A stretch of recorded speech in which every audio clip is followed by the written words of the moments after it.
sing about. There ain't no limitations to your amazing grace, your amazing grace. And there's something about the way your love shines on my face. Oh no, I can never get enough of you. This feeling can't be wrong. I'm about to get my worship on. I'm gonna sing a brand new song. Yeah, I'm about to get my worship on. Take me away on this beautiful day.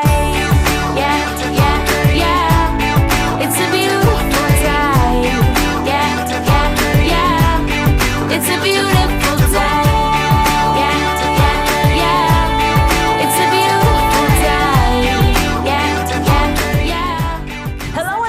Joining me. It is a great day to be alive, a day that you can get up and do something that you couldn't do before. As a matter of fact, why don't you just lift up your hands and give God some praise? Because he woke you up this morning, he started you on your way, but more important, he favored you to be in the position that you're in right now. If you think about it, you don't have the education, the resources, and some of you were on the brink of giving up, but God. That's a testimony for somebody that's watching me right now.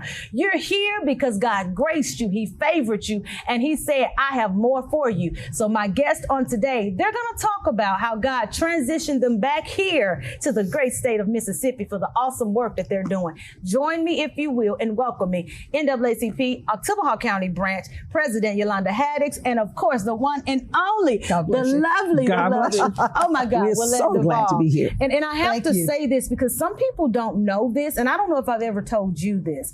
I remember when I traveled back home from North Carolina, and I did not like coming back home to Mississippi.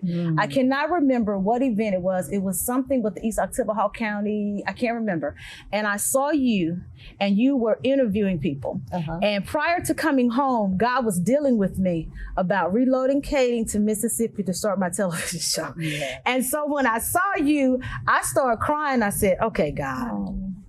So you were one of the inspirations of why I'm in the position of where I am right now. You were doing what you were supposed to be doing. And God had me to see it, to say, if she can do it, you can do it. That's right. Because that's what life is about, passing the torch. So you broke that barrier. And I think you were living in Los Angeles, California at the time. And so I don't know if I've ever told you, but I wanted people that are watching to know that you were that inspiration. I didn't do this on my own. God told me, but I was kicking and screaming. Put you in the right place at the right time. Absolutely. So to get your confirmation of what you needed to do. Absolutely. And that's why it's so important to listen to the word of God. Yes. But if you're spending a lot of time talking, then you're not listening. Amen. So you need, and then you need to follow directions. Where he tells you to go may not sound right to you. Absolutely. But however, if he spoke it, you do it. And that's so real because after I left, he said, you got 3 months to get to Mississippi. You can stay where you are in Atlanta and live this fabulous life, but I won't be with you. Wow. Ooh. Your promised land is in the place where people find so much drought. But if you transition, that's where I'm going to bless you. And to God be the glory, December will be 12 years that he's graced us to be national and international. But I just wanted to just let people know that you were one of the inspirations of why I went into television, because I saw somebody else and God had to confirm it to say, you can do it. Exactly. You can do it. I can do all things in Christ who strengthens me. So again, thank you so very much. You have no idea how much that touched my heart. I mean, God knew. But you know, you never, that's why they say you live your life as you are the Bible. Absolutely. And because you are going to be the closest thing to the Bible for most people. So if you try to live your life in a Christ-like manner, we're not perfect. We're human, but do your very best. Absolutely. And like he said, let your light so shine before men so they can see your good works. Yes. And glorify your Father in heaven. Amen. We have that responsibility. And it just, you have no idea, it just floods my heart. To God be the glory. Now she about to get excited. Just put hold it back. I'm hold it back. Just hold it. Just hold it. That's a blessing. Because God repositioned you here as well. Yes, he did. So, and I'm sure you were like me. It's like, Mississippi. I said, I'm never coming back. I remember growing up here in native Mississippi. Born and raised, went to East Oktibbeha County School. And I looked at when I grow up, I'm going to live in the big city. That was my dream. I'm going to be rich. I'm going to move away. That's my goal. That was and then I I got married, moved away, lived a great life. I said, I am not going back to Mississippi. And I looked at all the diversity and the despair that said, I'm not going back. Yeah. And then I lived all over. He said, you know what? You look back. He said, God said, no, you need to really go back home. Yeah. See, there are things you can do. All the skill set that I bless you with Absolutely should be utilized in your community. And I kept saying, no, I'm not. I'm not going to do this. So I ended up moving to Atlanta for about 2 years. And we worked in the church. We did an enormous amount of community work. And I said, I'm not going to Mississippi. You still couldn't find that passion. I could not. And we would come home for the football games. And I said, oh my God, so much work to be done here. And I'm doing the same thing in someone else's town, which I see my own community can need it, especially my family. Absolutely. And then I said, okay, Lord. And my husband said, whatever you want to do, I'll do it. He's always the listener. He's all, whatever God said, we're going to go do it. Yeah. And I'm like, no, Lord, I'm going to do this here.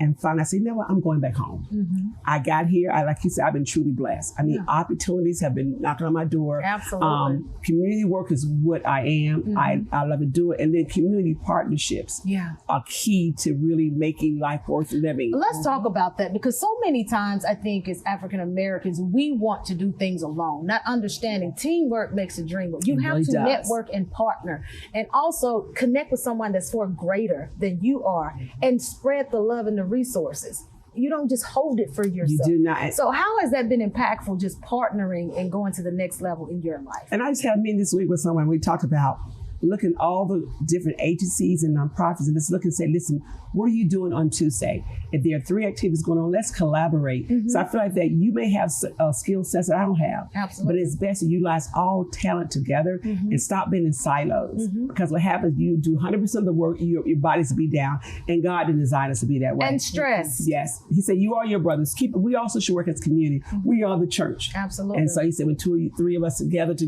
I'm in the midst. That's right. Which means that we need to work together. So partnership, it really does work. And I've gained so many opportunities and resources. Yes. And so things that I can't support, there's someone else who have the skill set and really ready to support it. So partnership is really key. It is, and diversity. Yes, diversity. We need diversity. Bridging the gap. How important is it to bridge that gap? It's very important. And let me just say, I got to give kudos to Miss Yolanda, because I think in our Tiffin Hart County, that she has been like a trailblazer in really connecting the groups together, the organizations together. Yes. Because they're so closed and closed-minded that, I'm doing my thing, tell me what you're doing. Yeah. Rather than that, she's like, okay, what you guys doing? Okay, we can participate in that as well. That's Yolanda. and you know what? You can't blame people, because that's based on their experience. Yes. If you've never been outside the 4 walls or you had a vision, that's all you know. So you can never get upset or be like, why do they think that's their experience? And so once you bring them into another promised land like you're doing, because she asked, but it's like these cups. Okay, I'm asking, but I'm coming. I don't have to be invited, which is wonderful, because you do it gracefully and you make a difference. It's not like you're making noise, you're making a difference. And it is key, and I tell, and God give you vessels to use. Absolutely. I say NAACP, I say, I never want to be the president. I said, Lord, I want to serve. I want to just come and serve and not be leadership, and serve and give my service. And then something happened where the former president, he said, I'm not going to do this anymore. Yeah. I said, Lord, I don't want to do this. He said, I don't want to. I said, okay, they're not going to vote me in anyway. And so, I mean, it's my 3rd term. I keep saying this is it, but there's so much work to do, because I look and say, even when we say about building bridges, I look at my African American partnerships. They're also willing to say, we will also want to partner. Yes. So I think when diversity is key, because I really want to understand how you think. Absolutely. And you want to understand how we think. And when we come together, we actually are beautiful. Understand the culture. Yes. And that's the thing that, from the music to the food, to the reactions of, the character, because some things are environmental. Yes. It's just how we were raised and how we were shaped. Yes, so not to is. offend you, you just have to understand it. And I think that too, when I think about being a former educator and a teacher, there were things that our children would do that I knew what to do and how to maneuver, where some of my, teachers that they would text me or say, hey, Miss Tammie, can you come down here? Blah, blah, blah. I'm just like, this is not a problem, but I had to realize for them it is. And that is because key. They were not familiar with why this child would not raise his head. I'm just like, oh, because they are having to work at McDonald's to help support the family. Yes. So he's extremely tired. He's not being disrespectful. He's just extremely tired right now. So you have to understand what's going on in the African American community. I always say you understand foundational habits or lifestyles, and what I'm really excited about, because we've kind of bridged like police department and city, and they're saying teach us. Yeah. We want to know, even with the crime in all cities, I think the entire country has problems with crime, but I always say, if we can work together as partners, we can eliminate all those issues. And I am just like excited. I love Mississippi State. I say, because they are keen to say, whatever you need, let us know. Yeah. So there's so many communities or structures that say, we'll open our doors, just let us know what to do when you come in.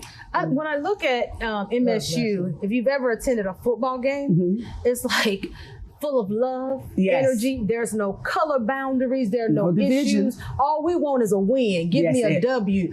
So we can say, Maroon. Why? It's one, and I think that it should be that way throughout the city of Starkville. Yes. Not just in that MSU culture. So I'm grateful that you and Willette, and also the members of the NAACP, my dad included. Daddy, shout out to you. I love you, Daddy. Because I'm telling you, he will have that van moving and shaking and going. I'm like, where are you at? Oh, Tam, I'm in down South Mississippi. What? But that comes from the heart and passion of wanting to be effective and letting people know you need to vote, because that's one of your main things, letting your voice be heard. So share in regards to the importance of letting your voice be heard and voter registration. Well, we're having voters registration at our event this coming Saturday. But we take every opportunity. Where there's an opportunity, we make it happen. Because we need to get people to sign in to register to vote.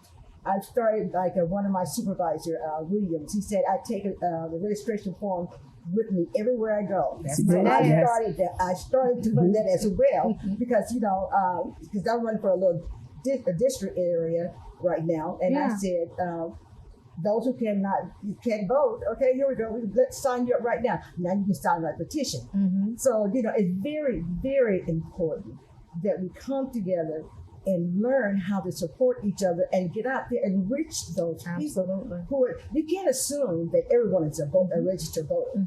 You got to talk to them.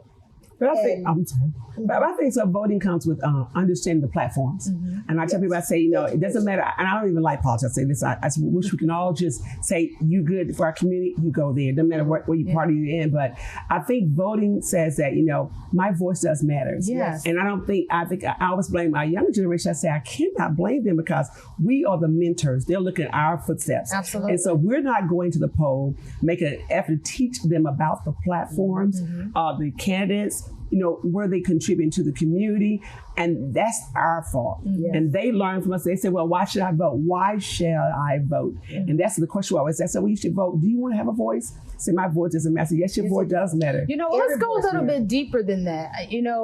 Being a former educator, what I learned is they don't know. They do not know. And so I had to pull away from the curriculum and teach them why this is important. Once you give them the why and you become transparent, you have them in the palm of your hand. Yes, you do. I love that. And so we have to be able to say, as women, once upon a time, we could not vote. Exactly. They didn't know that. They're like, what? Wait, I said, Google, because they believe everything on Google. And then as an African-American community. So would one of you just share, this is a why you should actually register to vote or be a registered vote, because we have forefathers who pushed, prayed, and were tormented for this right. And so why would we not? So one of you all just share, if you would. I'll start off so you can finish it. Go ahead. Well, we had the Selma March in 1960, was it 65? We were with Dr. Martin Luther King. And that was to boycott some stores. But however, during that time while he was there was no voting rights for African Americans. They were still considered as property or 1/4 of a vote. So what is 1/4 of a vote? I still can't conceptualize that till this day. However, that's what they did. But now we have an opportunity where we can vote. We had the civil rights movements in the 60s. They were pushing and trying to get our rights to vote because we have a voice. We want to be heard. If you're running to represent me, then I need to know who you are and what you stand for. Absolutely. Because you can't stand for everything. So you got to know who they are. And then it's very, very important, once you get an understanding, you pass it on to someone else. Oh, auntie, let's go down here and do this, and this is why I like this candidate, because he said this, and da-da-da. When my kids turned 18, I took them down to the post office. I registered them. And I said, and this is why. Gave the history behind it, and now they sit and watch the primary in the nick of time, because they want to know. Absolutely. And my daughter, I tell you, honey, she follows things on the national level, drives me crazy. It's like, I can't process this right now. But she's like, honey, get to here about this. Da-da-da-da-da. She's like a little politician. Because laws are changing. And unless we do something, or speak up and say something, then we are responsible for what happened. Sure and you have to be able to, look, if you have to stand alone, you just have to do it.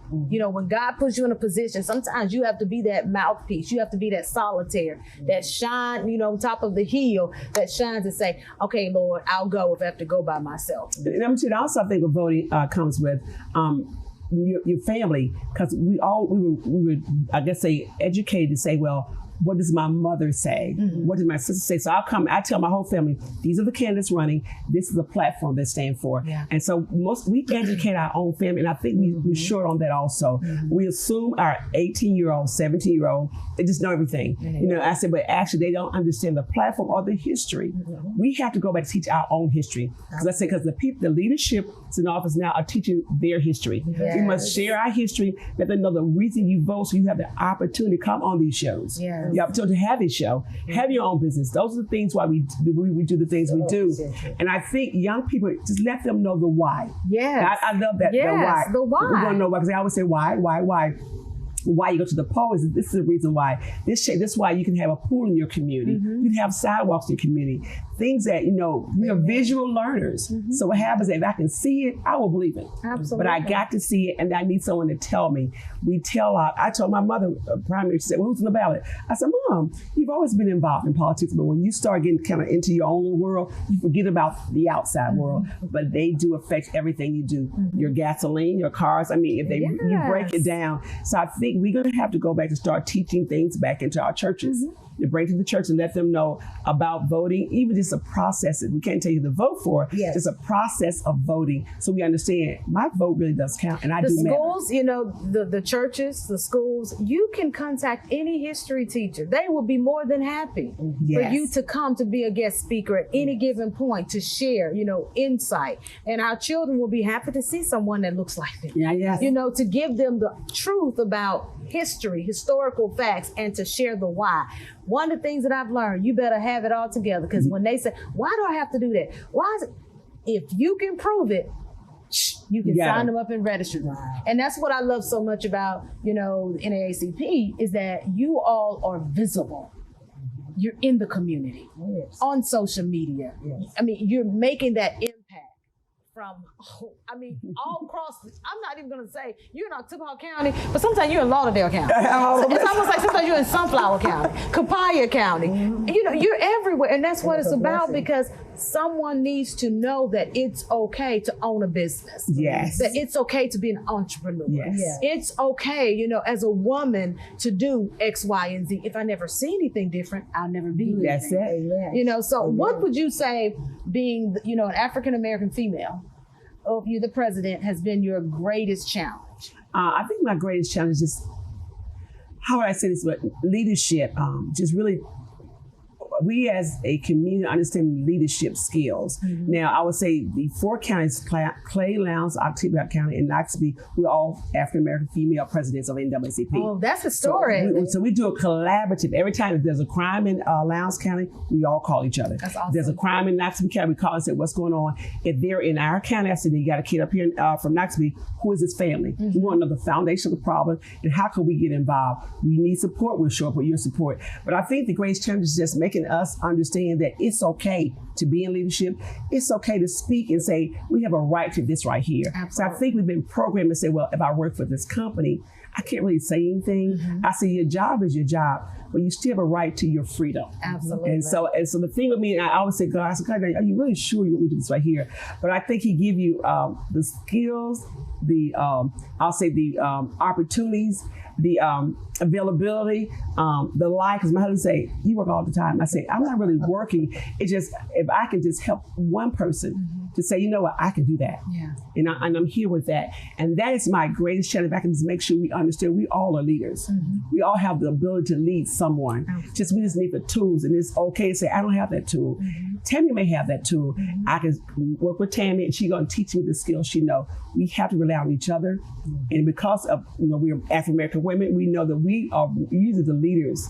But make sure we utilize the resources we have. We are powerful women. Absolutely. And utilize those resources. Anything I have, you can have.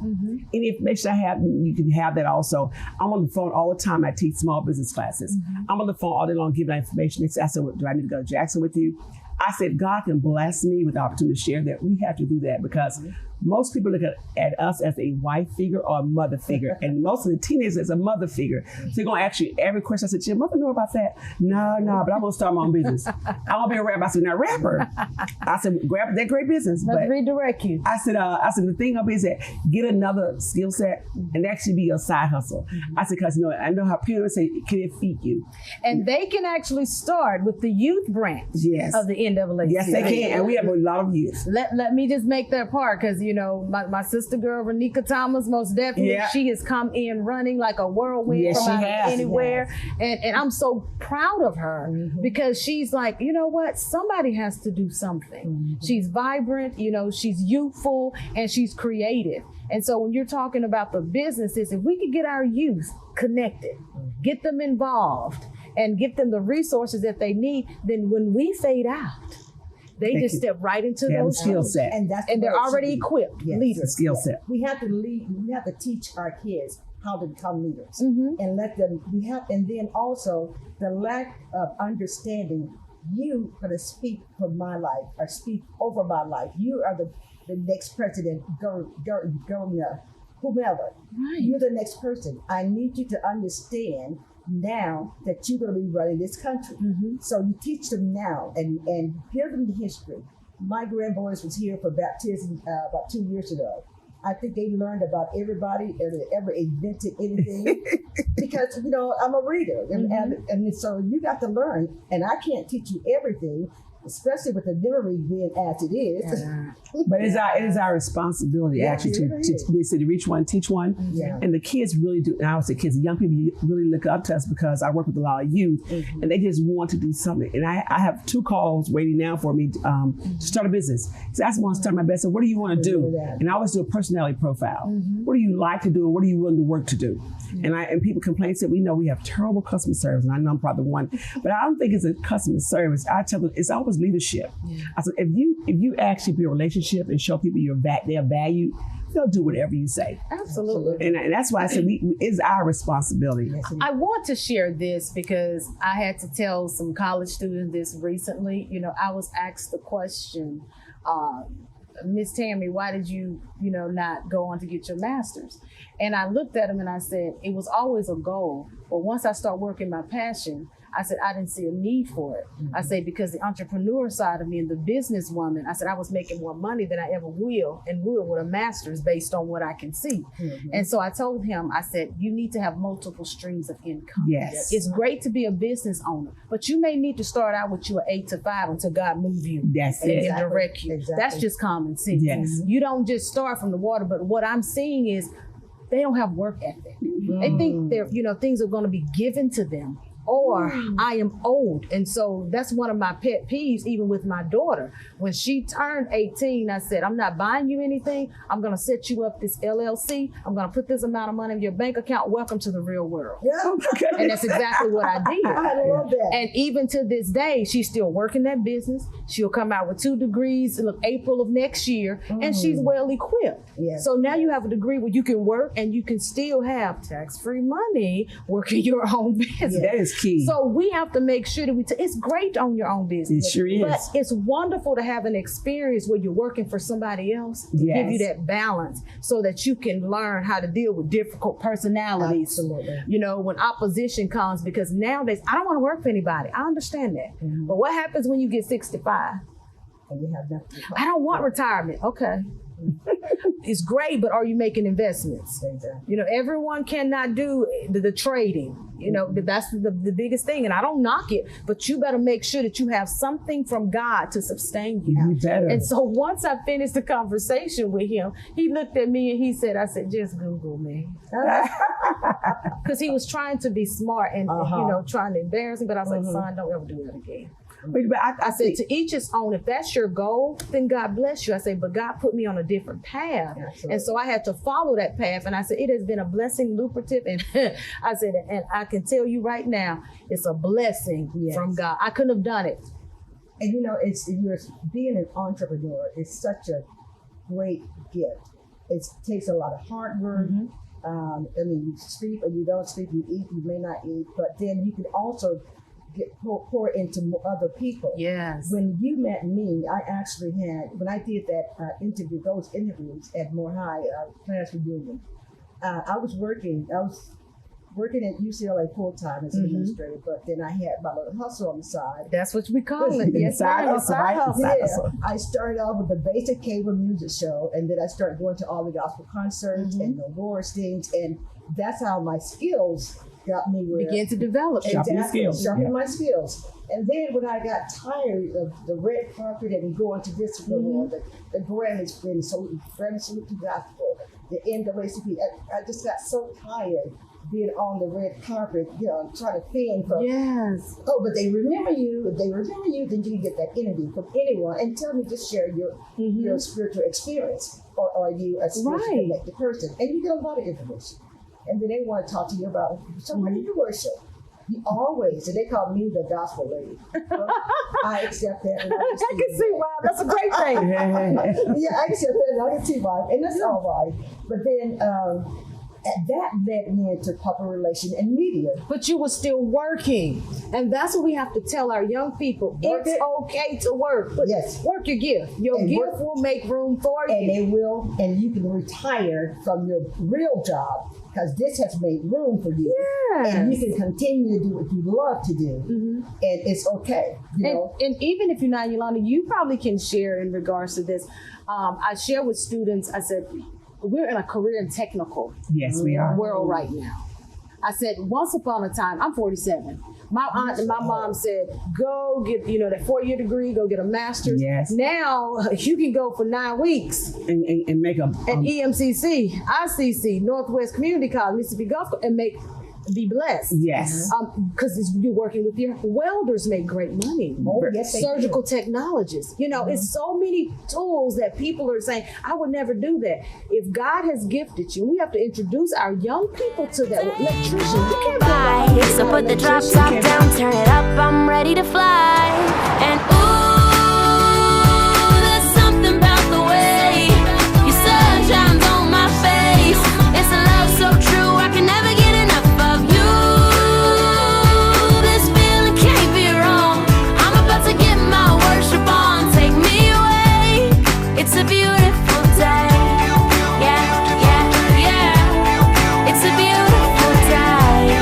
Yeah, yeah, yeah. I've got no need to worry. I've got no room for doubt. No matter what's coming at me, you'll always be the beautiful I sing about. There ain't no limitations to your amazing grace. Your amazing grace. And there's something about the way your love shines on my face. Oh no, I can never